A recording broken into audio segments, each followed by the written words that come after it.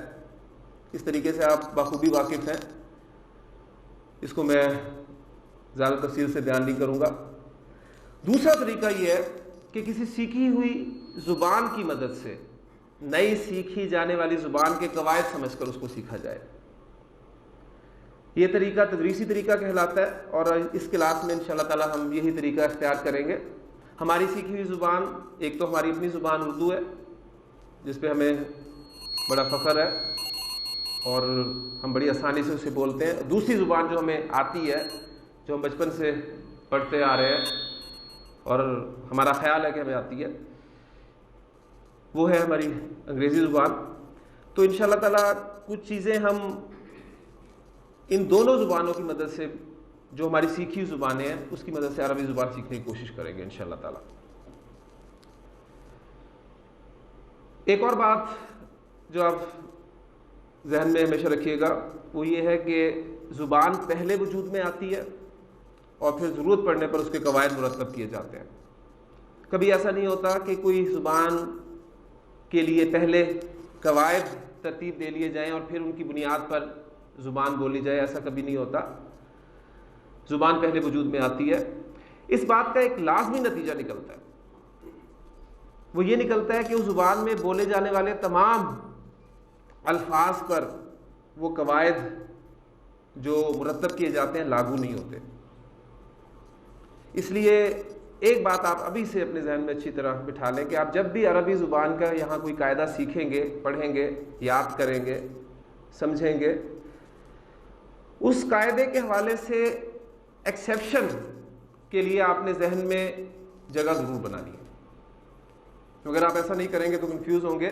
آپ نے ایک قاعدہ سیکھا، اس کی اپلیکیشن دیکھی، اس کو یاد کر لیا، پریکٹس کچھ الفاظ کی اس کے مطابق کر لی، لیکن آگے جا کر کچھ باتیں اس قاعدے کے مطابق نہ ہوئیں تو آپ کنفیوز ہوں گے. اگر آپ ایکسیپشن کہہ کے آگے گزر جائیں گے تو انشاءاللہ تعالیٰ آپ کے لیے آسانی ہوگی. تو پہلا عربی زبان کا بنیادی قاعدہ میں نے آپ کو پڑھا دیا کہ عربی زبان میں جو بھی قاعدہ آپ سیکھیں گے اس قاعدے کے لیے اس قاعدے کا کوئی نہ کوئی ایکسیپشن ضرور ہو. اب ظاہر بات ہے یہ بھی قاعدہ ہے تو اس قاعدے کا بھی ایکسیپشن ہونا چاہیے. تو اس قاعدے کا ایکسیپشن یہ ہے کہ آپ کو کچھ نہ کچھ قواعد ایسے ضرور ملیں گے جن کا کوئی ایکسیپشن نہیں ہوگا.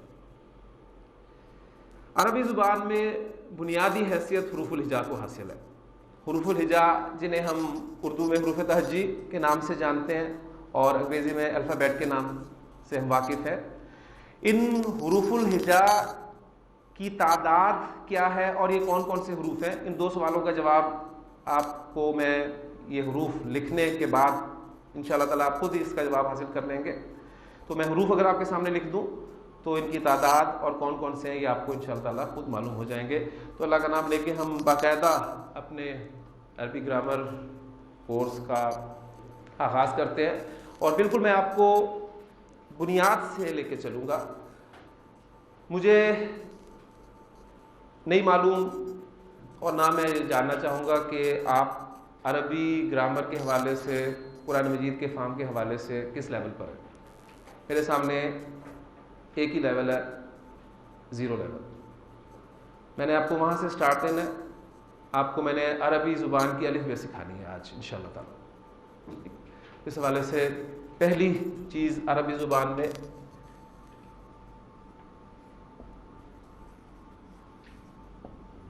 حروف الہجا. جیسے کہ میں نے بتایا کہ اردو میں آپ نے حروف تہجی اور انگریزی میں الفابیٹ کے نام سے جانتے ہیں. اگر میں آپ سے اردو کے حروف تہجی کی تعداد پوچھوں تو شاید آپ کنفیوز ہوں، بتانے میں کچھ اختلاف بھی ہو، لیکن انگریزی کے الفابیٹ آپ فوری طور پہ بتا دیں گے. تو انگریزی کے الفابیٹ کتنے؟ 26. اور اردو کے حروف تہجی 52. اب یعنی اختلاف آپ کے سامنے آ گیا. بہرحال عربی زبان میں جو حروف الہجا استعمال ہوتے ہیں وہ کتنے ہیں اور کون کون سے، یہ میں آپ کے سامنے لکھتا ہوں. ان کو میں ایک خاص ترتیب سے ایک خاص ترکیب سے لکھوں گا آپ کے سامنے، اور یہی ترتیب آپ کو ان حروف کو یاد کرنے میں مدد دے گی انشاءاللہ تعالی۔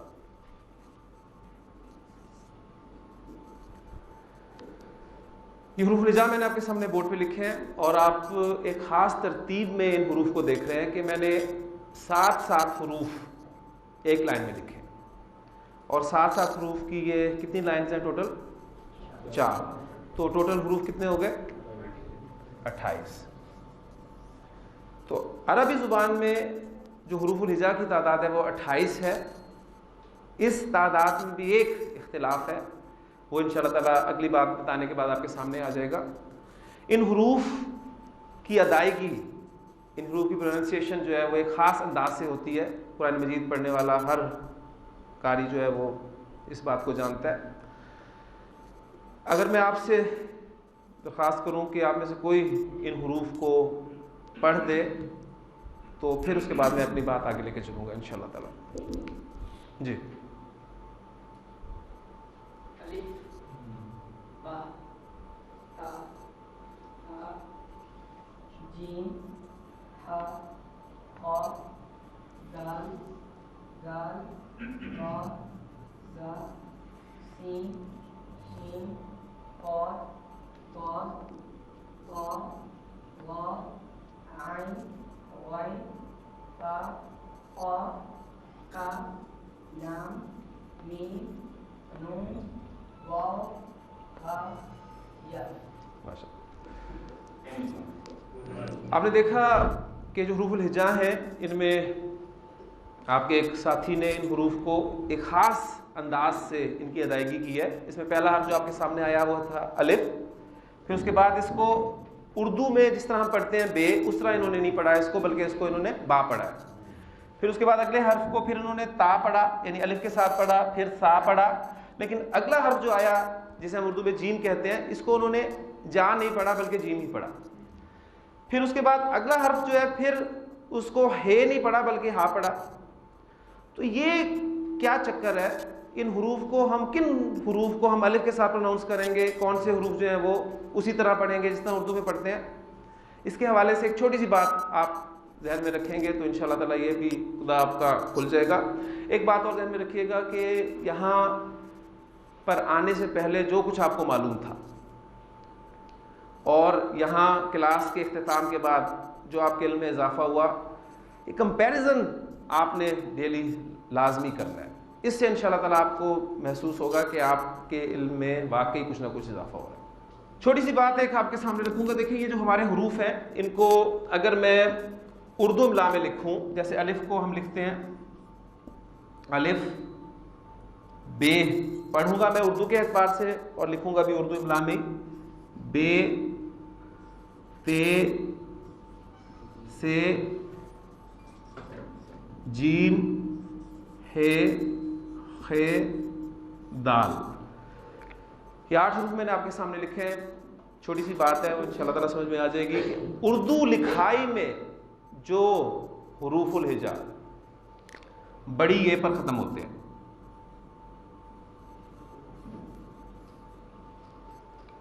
ان حروف کو آپ نے الف کے ساتھ پروناؤنس کرنا ہے۔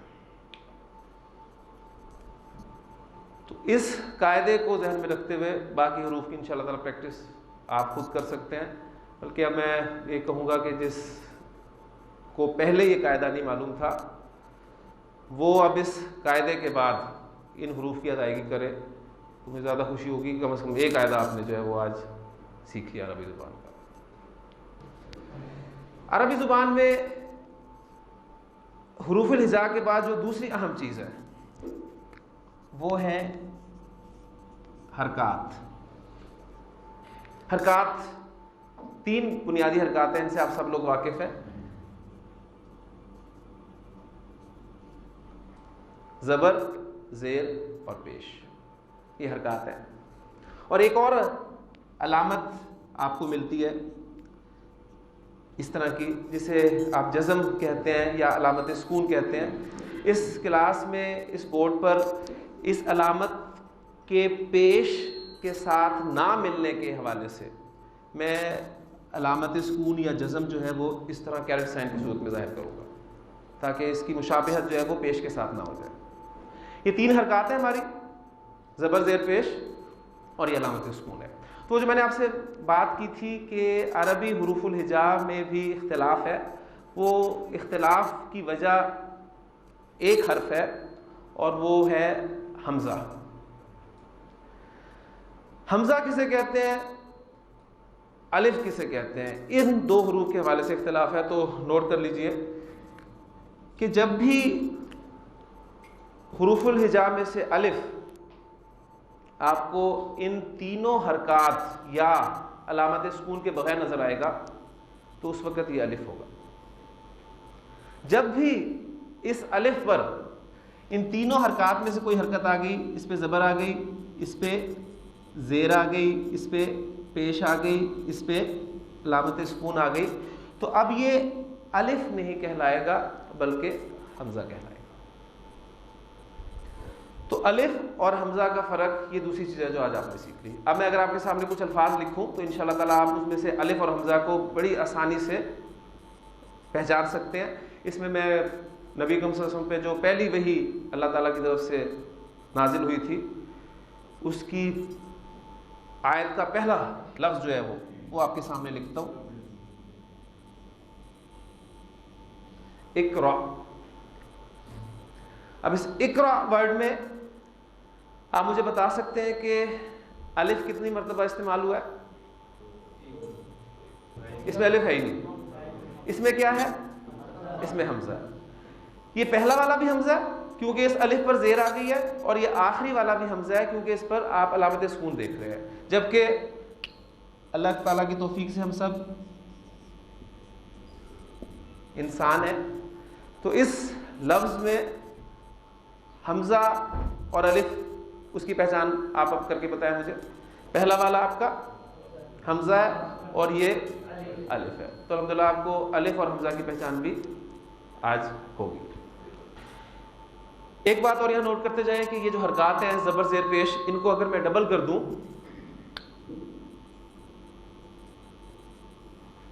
تو اب ان کو تنوین کہا جاتا ہے. تنوین، یہ ڈبل حرکات جو ہے عربی زبان میں تنوین کہلاتی ہیں. اور اس سے اگلی بات، عربی زبان میں اگر ہم اسماء کے حوالے سے بات کریں، اسم کے حوالے سے بات کریں، بہت ساری چیزیں ذہن میں رکھیے گا کیونکہ میں نے آپ کو پہلے کہا کہ ہم تدریسی طریقہ اختیار کریں گے. وہ چیزیں ہم نے سیکھی ہوئی ہیں اور انشاءاللہ تعالیٰ میں آپ کو عربی اردو میں پڑھاؤں گا. انشاءاللہ تعالیٰ اردو میں آپ پڑھیں گے، آپ کو عربی بھی آ جائے گی. اور اس حوالے سے ہمیشہ مجھے وہ بات یاد آتی ہے کہ وہ ایک صاحب نے کسی سے کہا تھا کہ یار تمہیں انگریزی سمجھ میں آتی ہے؟ اس نے کہا بالکل آتی ہے اگر اردو میں بولی جائے. تو انشاءاللہ تعالیٰ آپ کو عربی بالکل سمجھ میں آئے گی، اس لیے کہ ہم اس پوری کلاس میں اردو میں عربی پڑھیں گے، وہ آپ کو آ جائے گی انشاءاللہ تعالیٰ. تو اسم کے حوالے سے آپ سب لوگ واقف ہیں، کوئی ہے؟ عربی زبان میں 85% اسماء، اسم کی جمع ہوتی ہے اسماء، ایسے ہیں جن کے آخر میں یہ ڈبل حرکت آتی ہے، تنوین آتی ہے. یہ ایک ایڈیشنل بات ہے، اس کا اعادہ انشاءاللہ تعالیٰ آگے جا کے ہوگا، لیکن ابھی آپ ذہن میں رکھ لیں. اس لیے کہ اقرا یہ فعل ہے اور انسان یہ اسم ہے، لہٰذا آپ کا غالب گمان اس اسم کے بارے میں یہی ہونا چاہیے کہ اس کے آخر میں تنوین ہوگی، کیونکہ 85% بہت بڑا حصہ ہے. اس لیے اس کے آخر میں اب یہ تنوین ڈال دوں گا. اس پہ 2 پیش بھی آ سکتے ہیں، 2 زبر بھی آ سکتے ہیں، 2 زیر بھی آ سکتے ہیں. وہ کیوں آتے ہیں یہ انشاءاللہ آہستہ آہستہ آپ سیکھیں گے. تو 85% اسماء عربی زبان میں ایسے ہیں جن پہ تنوین آتی ہے. ہم کوشش یہ کریں گے کہ عربی سیکھنے کے لیے ہم عام طور پہ جب عربی پڑھتے ہیں، قرآن مجید پڑھتے ہیں، تو لفظ کے آخر پہ وقف کرتے ہیں انسان، لیکن ہم عربی سیکھنے کے لیے لفظ کے آخری حرف کی حرکت بھی ادا کریں گے تاکہ ہمیں پتہ چلے کہ اس پہ 2 پیش آئے ہیں، 2 زبر آئے ہیں یا 2 زیر آئے ہیں اور ان کے آنے کی وجہ کیا ہے. انشاءاللہ تعالیٰ اس طریقے سے ہم اس کو لے کے چلیں گے.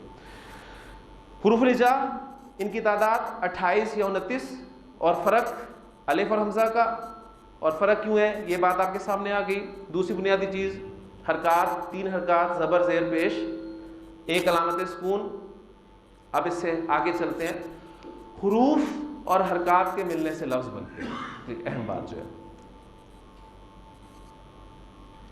آپ کے انہیں حروف الہجا میں سے میں کچھ حروف لے رہا ہوں اور ان پہ مناسب حرکات اور علامت سکون کی مدد سے میں انشاءاللہ تعالی الفاظ آپ کے سامنے لکھتا ہوں. سب سے پہلے میں آپ کے سامنے جس چیز سے لکھ رہا ہوں اس کے لیے میں قاف، لام، میم 3 حروف لیتا ہوں، یہاں سے ان پہ مناسب حرکات لگاتا ہوں اور یہ مجھے پتہ چل چکا ہے کہ 85% اسماء پہ تنوین آتی ہے اس کے آخر میں. تو لفظ آپ کے سامنے آ گیا قلم، قلمن ہم اسے بولیں گے. پھر الف، نون، سین، الف اور نون، ان پہ مناسب حرکات. لفظ بن گیا آپ کے سامنے انسان. پھر اسی طرح وہ جو اقرا ہم نے ورڈ لکھا تھا اس کے لیے بھی انہی حروف الہجا میں سے حروف میں نے لیے تھے. اقرا. پھر ایک لفظ قرآن مجید میں آپ نے کثرت سے دیکھا ہے، فی. تو یہ تمام حروف الہجا مناسب حرکات کے بعد لفظ بنانے کے کام آتے ہیں. تو اگلی بات جو آپ کے سامنے آئی ہے وہ یہ ہے کہ حروف اور حرکات کے ملنے سے لفظ بنتے ہیں. لفظ کس طرح بنتے ہیں؟ حروف اور حرکات کے ملنے سے لفظ بنتے ہیں. ایک لفظ بڑا اہم ہے، اس کے حوالے سے بھی آپ کو تھوڑا سا میں تعارف کراتا چلوں. یہاں سے میں آپ کے سامنے کاف، تا، الف اور با، ان پہ مناسب میں حرکات لگاتا ہوں کیونکہ لفظ بن کے آپ کے سامنے کتاب. کتاب کا چھوٹا سا ایک تعارف میں آپ سے کراتا چلوں تاکہ آپ کے سامنے آئے کہ قرآن مجید ہمارے لیے ہدایت کس طرح ہے. یہ جو قرآن مجید کا دعویٰ ہے کہ ہم نے قرآن مجید کو آسان کیا نصیحت حاصل کرنے کے لیے، اس کی ایک ایگزامپل میں آپ کے سامنے رکھنا چاہتا ہوں. یہ کتاب ورڈ آپ کے سامنے ہے. کتاب کے معنی کیا ہیں؟ کتاب کے معنی بک. اور بک کسے کہتے ہیں؟ جسے پڑھا جائے کتاب کو کہتے ہیں. وہ کتاب اس سے آپ سب لوگ واقف ہیں، لیکن دوسری کتاب جس کا تعارف میں آپ کو کرانا چاہتا ہوں وہ کتاب میری اور آپ کی زندگی کی کتاب. یہ وہ کتاب ہے جس کے رائٹر، آتھر میں، آپ ہم سب خود ہیں. ہم اپنی اس کتاب زندگی کا ایک صفحہ روزانہ کھولتے ہیں اور وہ آج کھل چکا ہے. ہماری آنکھ کھلتے ہی وہ کھل چکا ہے اور اس کتاب زندگی کو ہم نے لکھنا شروع کر دیا. ہم روزانہ اس کتاب زندگی کا ایک صفحہ لکھتے ہیں اور پھر پلٹ دیتے ہیں، پھر لکھتے ہیں، پھر پلٹتے ہیں، پھر لکھتے ہیں، پھر پلٹتے ہیں. اور اس کتاب کا والیوم آپ جانتے ہیں کہ مختلف لوگوں کے اعتبار سے مختلف ہو سکتا ہے. اب یہی وہ کتاب ہے جو آنکھ بند ہوتے ہی، ہماری آنکھ بند ہوتے ہی ہمارے ساتھ بند کر دی جائے گی. یعنی اس دن ہم اپنی اس کتاب زندگی کا آخری صفحہ لکھ رہے ہیں اور پھر قیامت کے دن یہی کتاب اللہ تعالیٰ بندے کے ہاتھ میں دے گا اور کہے گا کہ اقرا کتابک، پڑھ اپنی کتاب، کفا بنفسک الیوم علیک حسیبا، آج تو اپنا حساب کرنے کے لیے خود کافی. اور قرآن مجید کا ہر قاری یہ بات جانتا ہے کہ یہ کتاب جو ہے انسان کو یا تو بڑے اعزاز کے ساتھ اس کے سامنے سے اس کے دائیں ہاتھ میں تھمائی جائے گی، یا پھر یہی کتاب جو ہے وہ اس کتاب کو انسان لینے سے اوائڈ کرے گا تو یہ کتاب اس کی پیٹھ کے پیچھے سے اس کے بائیں ہاتھ میں تھمائی جائے گی. بڑا خوبصورت نقشہ قرآن مجید نے 2 مقامات پہ اس منظر کو پیش کیا ہے. ایک آپ کے سامنے سورۃ الانشقاق میں الفاظ ہیں کہ فَأَمَّا مَنْ أُوتِيَ كِتَابَهُ بِيَمِينِهِ فَسَوْفَ يُحَاسَبُ حِسَابًا يَسِيرًا، پس جسے اس کی کتاب اس کے دائیں ہاتھ میں دی جائے گی تو اس کا تو آسان حساب لیا جائے گا. اور اس آسان حساب کو نبی کریم صلی اللہ علیہ وسلم نے حضرت عائشہ صدیقہ رضی اللہ عنہا کی روایت کے مطابق بیان کیا کہ آسان حساب یہ ہوگا کہ بندے کے نامہ اعمال پر نظر ڈالی جائے گی، اس کی نیکیوں کو اپریشیٹ کیا جائے گا، اس کی کوتاہیوں کو، غلطیوں کو درگزر کیا جائے گا اور انسان کو جنت میں بھیج دیا جائے گا. اور پھر آپ صلی اللہ علیہ وسلم نے فرمایا تھا کہ عائشہ رضی اللہ تعالیٰ عنہا کہ جس کا حساب شروع ہو گیا فقط ہلاکا، تو وہ تو ہلاک ہو گیا۔ تو پہلی بات کہ جس کی کتاب اس کے دائیں ہاتھ میں دی جائے گی فسوف یحاسب حسابا یسیرا، اس کا آسان حساب لیا جائے گا، وینقلب الی اہلہ مسرورا، اور وہ خوشی خوشی اپنے گھر والوں کی طرف لوٹے گا۔ اور اسی بات کو سورۃ الحاقہ میں اللہ تعالیٰ نے اور خوبصورت انداز میں پیش کیا کہ فاما من اوتی کتابہ بیمینہ فیقول ہاؤ اقرؤوا کتابیہ، جس کی کتاب اس کے دائیں ہاتھ میں دی جائے گی تو خوشی سے کہے گا دیکھو پڑھو، یہ لو میری کتاب پڑھو، دیکھو میری کتاب، دیکھو میرا رزلٹ کارڈ، انی ظننت انی ملاق حسابیہ، مجھے یقین تھا کہ میں اپنا حساب، اپنا رزلٹ پا کے رہوں گا۔ فہو فی عیشۃ راضیہ فی جنت عالیہ قطوفها دانیہ، وہی جو آسان حساب کے بدلے میں اب جو کچھ مل رہا ہے نا، فَهُوَ فِي عِيشَةٍ رَاضِيَةٍ قُطُوفُهَا دَانِيَةٌ كُلُوا وَاشْرَبُوا هَنِيًّا بِمَا أَسْلَفْتُمْ فِي الْأَيَّامِ الْخَالِيَةِ، اور اسے کہا جائے گا کھاؤ پیو مزے لے کر ان اعمال کے بدلے میں جو تم گزرے دنوں میں کرتے آئے ہو۔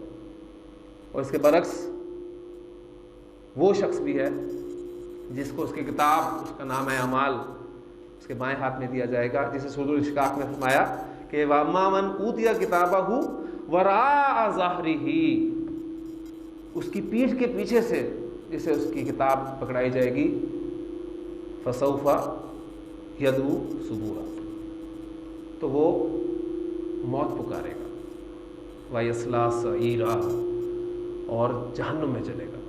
اور سورۃ الحاقہ میں اس کو بتایا وَأَمَّا مَنْ أُوتِیَ کِتَابَهُ بِشِمَالِهِ فَيَقُولُ يَا لَيْتَنِي لَمْ أُوتَ کتابیہ، اور جسے اس کی کتاب اس کے بائیں ہاتھ میں دی جائے گی وہ کہے گا کاش مجھے میری کتاب دی ہی نہ جاتی، وَلَمْ أَدْرِ مَا حِسَابِیہ، اور مجھے میرا حساب معلوم ہی نہ ہوتا، یا لیتہا کانت القاضیہ، اور اے کاش وہ جو موت مجھے ایک دفعہ مل گئی تھی وہی میرا کام چکا دیتی، میرا کام وہی تمام کر دیتی، مجھے دوبارہ نہ لایا جاتا۔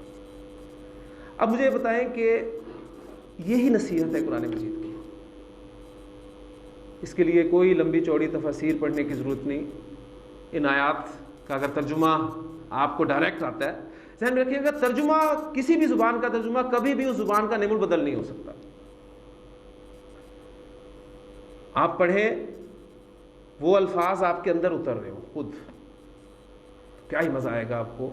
اور ان آیات کے حوالے سے جب یہ الفاظ آپ کے سامنے آئیں گے تو اس کے لیے کوئی لمبی چوڑی تفسیر کی کنسلٹ کرنے کی آپ کو ضرورت نہیں ہے، صرف اپنے آپ کو اس جگہ پر رکھ کر دیکھیں کہ میں کیا کر رہا ہوں، میں اپنی اس کتاب کو کس ہاتھ میں لینے کے کام کر رہا ہوں، میں تیاری کیا کر رہا ہوں، کیا یہ کتاب مجھے دائیں ہاتھ میں ملنے کا چانس ہے، یا اللہ نہ کرے اللہ نہ کرے دوسری صورت میں میرے ساتھ کیا ہوگا۔ تو یہ قرآن مجید کی نصیحت ہے، اس کے لیے قرآن مجید نے فرما دیا کہ وَلَقَدْ يَسَّرْنَا الْقُرْآنَ لِلذِّكْرِ فَهَلْ مِن مُدَّكِرٍ، ہم نے قرآن کو آسان کر دیا ہے نصیحت حاصل کرنے کے لیے، تو کیا کوئی ہے نصیحت قبول کرنے والا؟ اور الحمدللہ ہم سب اس کے جواب میں یہاں پر بیٹھے ہیں کہ یس وی آر، ہم اس نصیحت کو قبول کرنے کے لیے اللہ یہاں پر آئے ہیں، اور دعا کریں اللہ تعالیٰ سے کہ اللہ ہمارے لیے آسانی فرما۔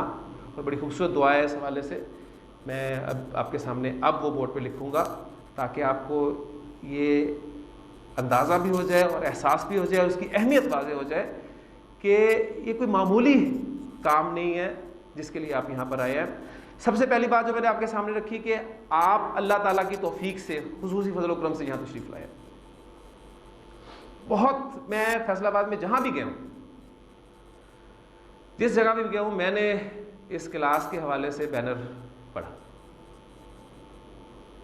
جس چوک میں جس جگہ سے میں گزرا ہوں مجھے ڈاکٹر عبدالسمیع صاحب کے درس اور عربی گرامر کی کلاس کے حوالے سے بینر لگا ہوا ملا۔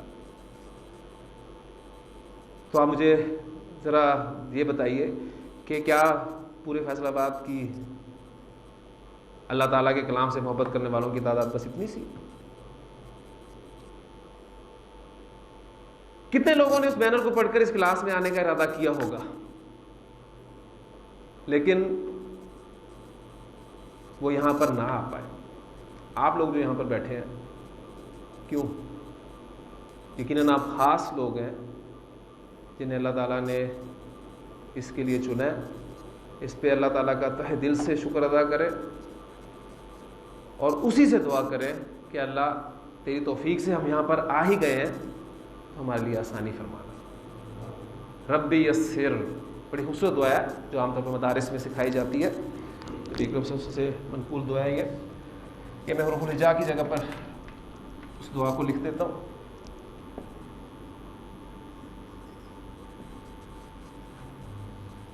رب یسر، اے میرے رب آسانی فرمانا. یہ توفیق سے ہم آ ہی گئے ہیں تو آسان کر دینا ہمارے لیے.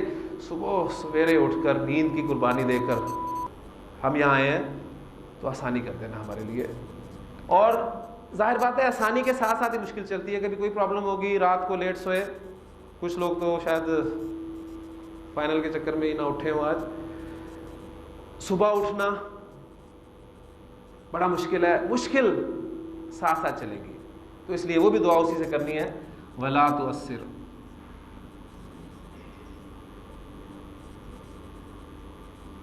رب یسر ولا تؤثر، اے میرے رب آسانی فرمانا اور مشکل نہ فرمانا.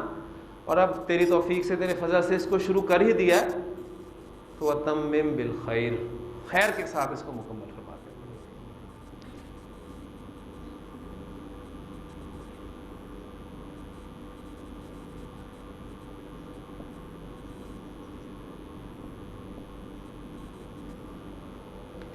رب یسر ولا تؤثر وتمم بالخیر.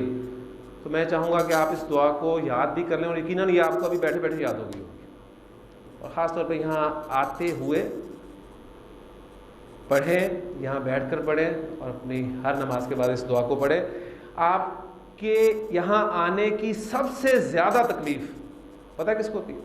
شیطان کو. سب سے زیادہ تکلیف شیطان کو ہوتی ہے کیونکہ یہ پرسنالٹی، آج ہی ہم نے سورہ ابراہیم میں وہ واقعہ ہی پڑھا ہے کہ اس دن قیامت کے دن جب فیصلہ کر دیا جائے گا اور شیطان کو اس کے پیروکاروں کے ساتھ جہنم میں بھیج دیا جائے گا، تو اس وقت وہ کہے گا کہ دیکھو ایک اللہ نے بھی تم سے وعدہ کیا تھا تو اس نے تو اپنا وعدہ سچ کر دکھایا، ایک میں نے بھی تم سے وعدہ کیا تھا اور میں نے وعدہ خلافی کی.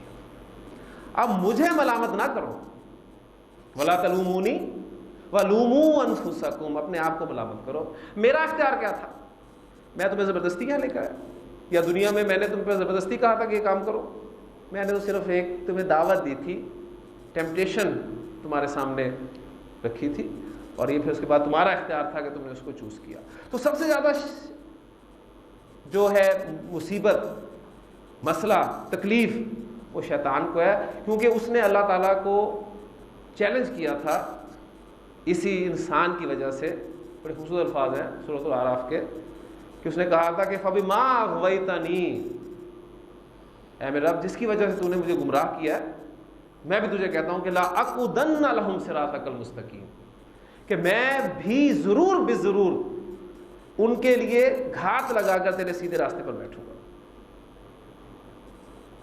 ثم لآتینہم من بین ایدیہم، پھر میں ان پر حملہ آور ہوں گا ان کے سامنے سے، ومن خلفہم ان کے پیچھے سے، وعن ایمانہم ان کے دائیں طرف سے، وعن شمائلہم اور ان کی بائیں جانب سے، ولا تجد اکثرہم شاکرین، اور اے اللہ تو ان میں سے اکثر کو شکر کرنے والا نہیں پائے گا.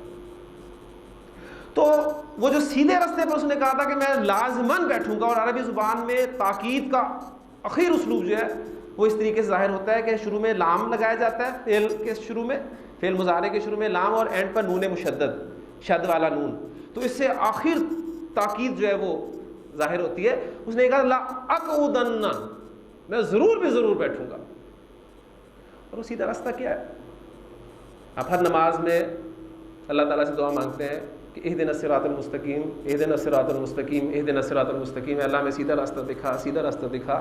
وہ سیدھا راستہ کیا ہے؟ اب قرآن مجید سورۃ الفاتحہ کے بعد کیا شروع ہو جاتا ہے؟ الف لام میم ذالک الکتاب لا ریب فیہ ھدی للمتقین. یہ ہے سیدھا راستہ. تو اس سیدھے راستے پر تو آپ کو شیطان بیٹھا ہوا لازماً ملے گا اور پھر وہ آپ پر حملہ آور ہوگا آپ کے سامنے سے، آپ اسے ہٹائیں گے، پیچھے سے آ جائے گا، کوئی بہت اہم کام یاد کرا دے گا وہاں سے آپ اسے ٹالیں گے تو پھر دائیں طرف سے آ جائے گا، اور بھی نیک کام ہے، چلو کچھ اور کر لیتے ہیں، یہ بھی نیکی کا کام ہے، وہاں سے آپ اس کا داؤ ہٹائیں گے تو بائیں طرف سے آئے گا، آخر آپ کو چاروں طرف سے گھیرنے کی کوشش کرے گا اور ہو سکتا ہے کہ اپنی کوشش میں کامیاب ہو جائے۔ اسی لیے نبی اکرم صلی اللہ علیہ وسلم کو اللہ تعالیٰ نے قرآن مجید میں واحد کے سیغے سے خطاب کر کے فرمایا کہ فَإِذَا قَرَأْتَ الْقُرْآنَ فَاسْتَعِذْ بِاللَّهِ مِنَ الشَّيْطَانِ الرَّجِيمِ، اے نبی صلی اللہ علیہ وسلم جب بھی آپ قرآن مجید پڑھیں تو اللہ کی پناہ مانگ لیا کریں شیطان بدوس سے، اور آپ صلی اللہ علیہ وسلم کی وصاطت سے ہم سب کو حکم ہے کہ ہم جب بھی قرآن مجید پڑھنے کے لیے بیٹھیں اس کے لیے کوشش کریں تو اللہ تعالیٰ کی پناہ ضرور مانگ لیا کریں شیطان بدوس سے، کیونکہ اس کا یہ چیلنج ہے۔ اس لیے علماء کہتے ہیں کہ قرآن مجید پڑھنے کے لیے تعوذ یعنی اعوذ باللہ من الشیطان الرجیم کا پڑھنا واجب ہے۔ پہلا کام آپ نے ذہن میں رکھنا ہے کہ یہ کرنا ہے، ربی یسر ولا تعسر وتمم بالخیر۔ بات ہماری چل رہی تھی حروف اور حرکات کے ملنے سے ہم نے لفظ بنائے۔ لفظ یہ آپ کے سامنے میں نے 1 2 3 4 5 الفاظ لکھے۔ ایک بات اور سن لیجئے گا کہ جب بھی کسی زبان کے قواعد مرتب کیے جاتے ہیں تو اس زبان میں استعمال ہونے والے تمام بامانی الفاظ ان کی گروپنگ کر لی جاتی ہے، ٹھیک ہے؟ اس لیے کہ حروف اور حرکات کے ملنے سے جو لفظ بنتے ہیں وہ 2 طرح کے ہوتے ہیں، کچھ بامانی ہوتے ہیں اور کچھ بے معنی ہوتے ہیں۔ اب یہ سارے الفاظ جو میں نے آپ کے سامنے لکھے ہیں یہ بامانی الفاظ ہیں۔ اب چونکہ ہمارا اسکوپ قرآن مجید کو سمجھنا ہے لہٰذا بے معنی الفاظ کو ہم اپنی اس کلاس میں نہیں پڑھیں گے کیونکہ ہم اپنے سلیبس سے باہر کرتے ہیں۔ تو عربی زبان میں استعمال ہونے والا ہر بامانی لفظ کلمہ کہلاتا ہے۔ عربی زبان میں استعمال ہونے والا ہر بامانی لفظ کلمہ کہلاتا ہے، اور جو میں بات کر رہا تھا کہ جب بھی کسی زبان کے قواعد مرتب کیے جاتے ہیں تو اس زبان میں استعمال ہونے والے تمام بامانی الفاظ کی گروپنگ کر لی جاتی ہے۔ یہ گروپنگ اب مختلف زبانوں میں مختلف انداز سے کی جاتی ہے۔ انگریزی میں بڑی آسانی سے آپ اس کو سمجھ سکتے ہیں، آپ کے پارٹس آف اسپیچ جو ہیں وہ یہ وہی تقسیم ہے اور ان کی تعداد آپ کو پتہ ہے کہ 8 ہے۔ عربی، اردو اور فارسی اس میں یہ ترکیب اس میں یہ جو ڈویژن ہے تقسیم وہ 3 کی ہے، اسم، فعل اور حرف۔ عربی زبان میں تمام بامانی الفاظ کو 3 گروپس میں تقسیم کیا گیا ہے، اسم، فعل اور حرف۔ اسم کسے کہتے ہیں؟ پہلے بھی ہلکی سی ڈیفینیشن جو ہمارے علم میں پہلے سے ہے اس کو ہم تازہ کر لیں، پھر انشاءاللہ تعالیٰ بعد میں آگے چلیں گے۔ ہاں جی، اسم میں آپ سے پوچھتا ہوں جی آپ کا اسم، تو آپ کیا بتاتے ہیں؟ مجھے اپنا نام بتا دیتے ہیں، تو اسم کے معنی ہے نام کے، ٹھیک۔ فعل کسے کہتے ہیں؟ کسی کام کا کرنا یا ہونا، یہ جو ہمارے معلومات ہمارے علم میں پہلے سے ہے اس کی میں بات کر رہا ہوں۔ اور حرف کسے کہتے ہیں؟ ایک تو حروف آپ کے سامنے یہ آئے ہیں، لیکن گرامر کی اصطلاح میں حرف ایک خاص کلمہ کو کہا جاتا ہے، یعنی یہ وہ کلمہ ہوتا ہے جس کے اپنے معنی واضح نہیں ہو سکتے جب تک وہ کسی دوسرے کلمہ کے ساتھ مل کر نہ آ جائے۔ جیسے یہاں آپ کے سامنے بورڈ میں جو ایگزامپل لکھی ہوئی ہے فی، اس کے معنی ہے میں، اس کے لیے آپ انگریزی میں ان کا ورڈ یوز کرتے ہیں۔ اب میں ایک معنی رکھتا ہے لفظ، لیکن یہ میں کو میں آپ کے سامنے یہاں پر 100 مرتبہ چھوڑ کر 1000 مرتبہ اس کی رٹ لگا دوں، آپ کے سامنے اس کا مفہوم نہیں کلیئر ہو سکتا، لیکن جب میں آپ کو کہتا ہوں کمرے میں تو بات کلیئر ہوتی ہے۔ اسم انسان، کسی چیز کا نام، کسی شخص کا نام، کسی جگہ کا نام، کسی صفت کا نام، کسی کام کا نام، یہ تفصیل سے انشاءاللہ تعالیٰ ہم اس کو کل پڑھیں گے۔ فعل جس میں کسی کام کا کرنا یا ہونا پایا جائے، جیسے یہ کہ اقرا ورڈ آپ کے سامنے آیا پڑھ، اس میں حکم دیا جا رہا ہے پڑھنے کا۔ اور حرف جو اپنے معنی اس وقت تک واضح نہیں کر سکتا جب تک کسی دوسرے کلمہ کے ساتھ مل کر نہیں آئے گا۔ ہم اپنی اس کلاس میں جو ترتیب رکھیں گے وہ یہ رکھیں گے کہ اسم کو پہلے سٹارٹ کریں گے انشاءاللہ تعالیٰ، اس کے متعلق قواعد اکٹھے کریں گے۔ عربی زبان کی خصوصیت ایک یہ ہے کہ عربی زبان میں جملہ فعل کے بغیر بھی بن جاتا ہے، نہ تو انگلش میں بنتا ہے نہ اور کسی زبان میں بنتا ہے، عربی زبان میں فعل کے بغیر بھی جملہ مکمل ہو جاتا ہے۔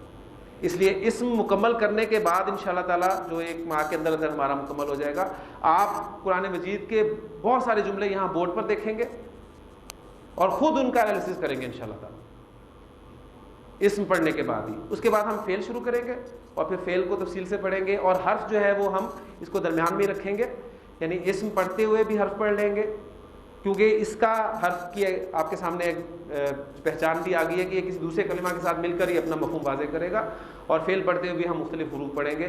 تو اب تک جو میں نے کچھ پڑھا ہے اس کو میں آپ کے سامنے ریوائز کر دوں۔ میری خواہش یہ ہوگی، آپ سے میں درخواست بلکہ میں کہوں گا کہ کروں گا، کہ اگر آپ نے آج کے لیکچر میں یہ محسوس کیا کہ آپ کو عربی آ سکتی ہے،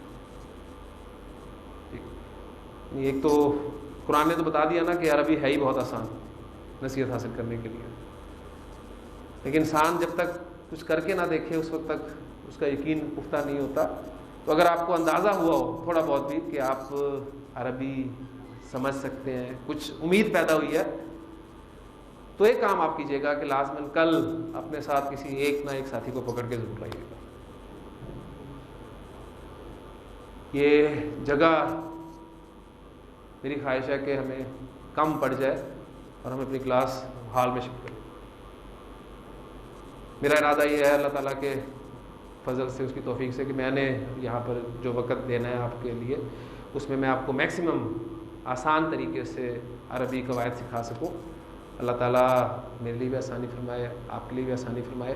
آپ خود بھی اسی شوق سے، ذوق سے اس دعا کو پڑھتے ہوئے کہ ربی یسر ولا تعسر وتمم بالخیر کے ساتھ اپنے دوستوں کو بھی پکڑ کر ساتھ لائیے گا۔ سبحانک اللہم و بحمدک، نشہد ان لا الہ الا انت، نستغفرک ونتوب الیک۔